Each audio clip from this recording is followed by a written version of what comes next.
Hi everyone, welcome to the low temperature thermochronology course. Today we are going to have a lesson of an application case, Meso Cenozoic cooling history of the Weibei Uplift, Ordos Basin. 5 topics will be discussed, including introduction, sample collections, methods, results, and cooling history reconstructions. The Weibei Uplift in south of the Ordos Basin, which is at the part of the North China Craton, may have a different evolutionary history compared to its north surrounding areas. There have been many arguments about analysis of paleogeothermal records and the interpretation of cooling denudation history of the southwestern Weibei Uplift since the Mesozoic. These problems have restricted our understanding of the regional tectonothermal evolutionary history and the hydrocarbon exploration, which are further explored in this work.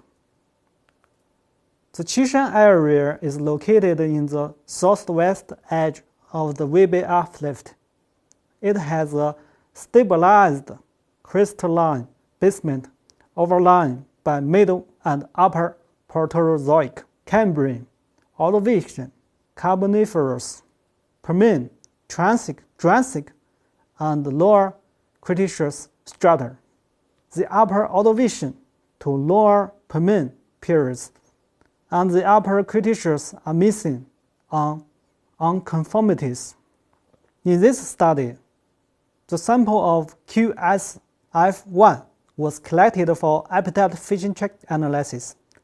2 rocks of sandstone, QSU1 and QSU2, were collected from the exposed Permian system for epithet helium dating, and 1 sandstone QSU3 from the Cambrian for zircon helium dating. 2 mudstones of QSR1 and QSR2 were collected from the Ordovician in the Xixiang area for bitumen reflectance test. Sandstone samples for epithet fission tract and helium analysis weighted about 3 to 5 kilograms for each sample. In each set of strata exposed in this field, samples of diverse lithologies were collected for thermal conductivity test. Integrated method of epithet fission tract, epithet uranium, thorium, samarium, helium, zircon, uranium, thorium, helium, cooling history modeling, bitumen reflectance, and basin modeling were used in this study. Suggested procedures can be summarized as follows. First, thickness of rocks removed by erosion was estimated by thickness of strata in nearby stratigraphic sections with unified original depositional thickness, or data of RO, or data of interval transit time from well logging data. Second, the geological time of formation and the corrected compaction model were ascertained by paleobiology data and well logging data. Third, a geological model was established based on the theory of sedimentary basin recovery by modeling using the software of PetroModel. The paleo thickness and the barrier subsidence were calculated, followed by maximum paleo geothermal gradient using the data of bitumen reflectance, epithet fission tract data, and epithet helium data, zircon helium data. Habitat fission track and helium analysis were carried out at the Thermochronology Laboratory of the University of Melbourne. Bitumen reflectance of mudstones was measured at the Geochemistry Laboratory of Yangtze University. Thermoconductivity data of samples was measured at the Geothermal Laboratory of the Department of Geology, Northwestern University. Results are listed as follows.